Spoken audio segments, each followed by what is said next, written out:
Hi, everyone, and welcome to our second lecture for the community health class. This is Dr. DeFelice here, and today we are going to be talking about organizations that help shape community and public health. So you'll see that there are three types of organizations. We have our governmental health agencies, our quasi-governmental health organizations, and our non-governmental health organizations. So let's talk about each of these three one at a time. First, we'll start with governmental health agencies.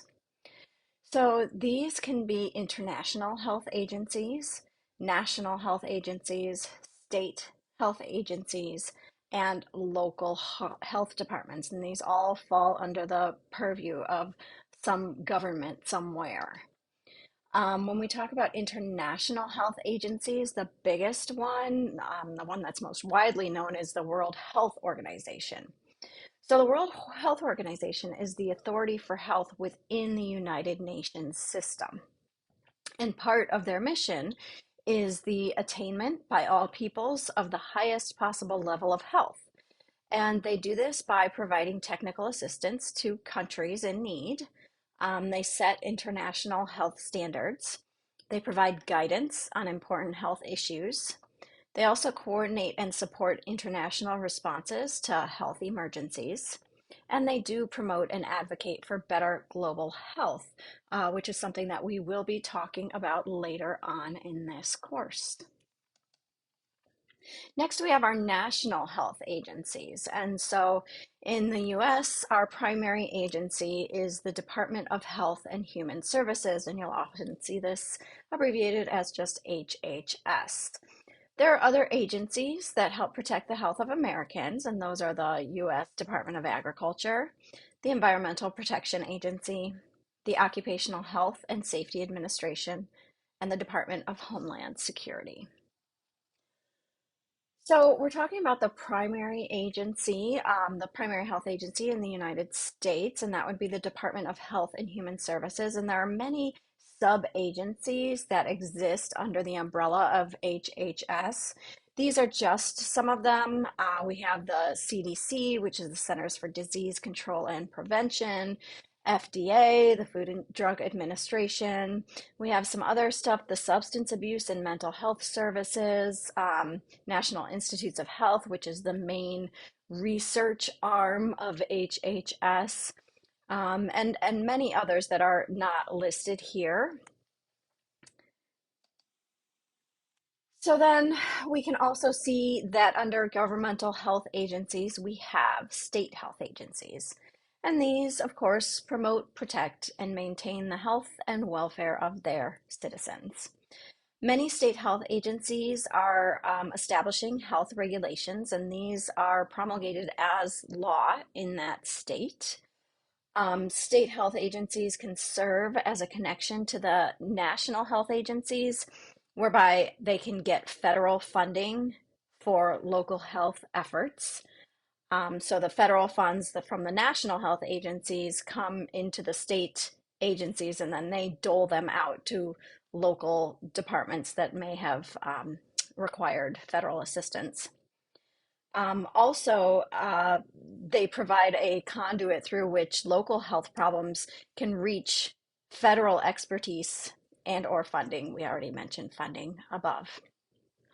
Furthermore, at the state level, they have the ability to approve officers of the smaller local health departments. And also, they provide aid and expertise to the local health departments. You'll often see that the lab services are often under the purview of the state health agency.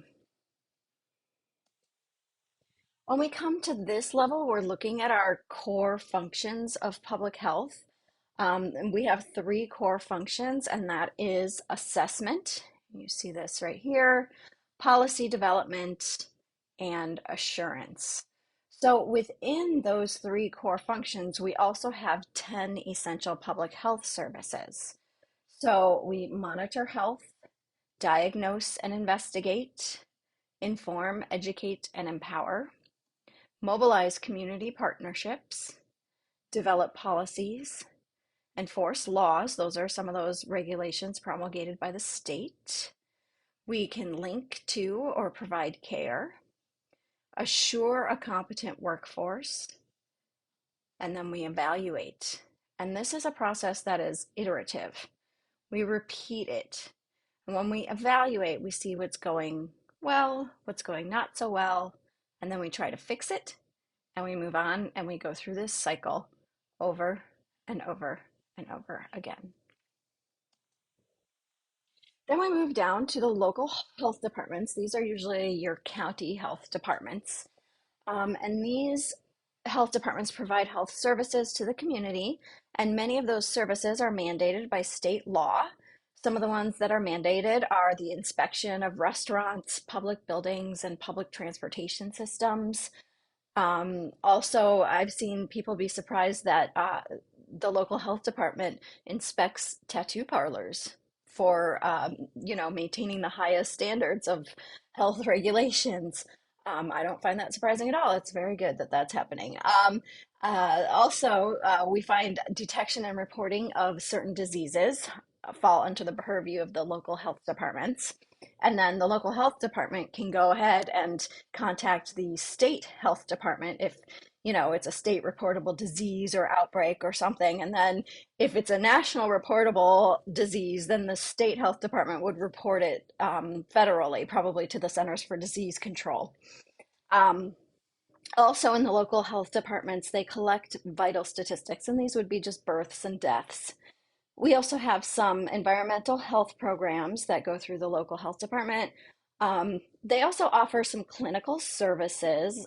These could be offered on a sliding scale um, for people, just a fee that matches the income to provide affordable clinical care. And they also do some health education and health promotion. So those were our governmental organizations. Now we have our quasi-governmental health organizations.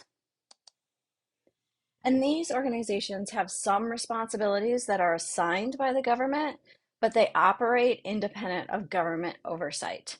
So they operate more like a voluntary organization, which we'll talk about in a few minutes. Quasi-governmental health organizations can receive funding from both the government. So if they have responsibilities that are placed upon them by the government will provide funding for those responsibilities. But they also do other things, and so they get funding from private sources as well, donations, and if someone bequeaths money to that organization or something. Examples of quasi-governmental health organizations are the American Red Cross, the National Science Foundation, the National Academy of Sciences. So, as mentioned previously, the American Red Cross is an example of a quasi-governmental health organization. It does have some official government duties, and those include providing relief to victims of natural disasters and also serving as liaison between active armed forces and their families during emergencies. They also have some non-governmental services, and those include blood drives, safety services like CPR and first aid training, and water safety instruction, and some other health-related services. So this brings us to our non-governmental health agencies. And non-governmental health agencies include voluntary health agencies like the American Heart Association, the American Lung Association, American Cancer Society, March of Dimes. These are all primarily funded by private dollars. We also have professional health organizations or associations like the American Medical Association or any other professional health organizations. There's also philanthropic foundations, and those are the things that you see like Robert Wood Johnson Foundation, the Bill and Melinda Gates Foundation, the Howard Hughes Medical Institute. We also have service, social, and religious organizations, and these include things like the Rotary Club, the Kiwanis Club, the Shriners, and other organizations that fall under there. Finally, we have some corporate involvement in community health, and this is primarily seen by employee-related healthcare benefits. i.e., health insurance, right? You work full time for a corporation, and they usually offer the benefit of health insurance and other benefits that can boost employee health. And we're seeing also a move toward more health related programs at work. So that is another way that corporations are involved in promoting community health. So, the wrap up for this quick little lecture is that there are three types of organizations that help shape public and community health. And those are governmental health agencies, quasi governmental health organizations, and non governmental health organizations. The governmental health agencies exist at different levels. We have international, state, international, national, state, and local. And the quasi-governmental health organizations, those are the ones like the American Red Cross that have some federal duties, but they also receive funding from both public and private sources. And then we have our various non-governmental health organizations.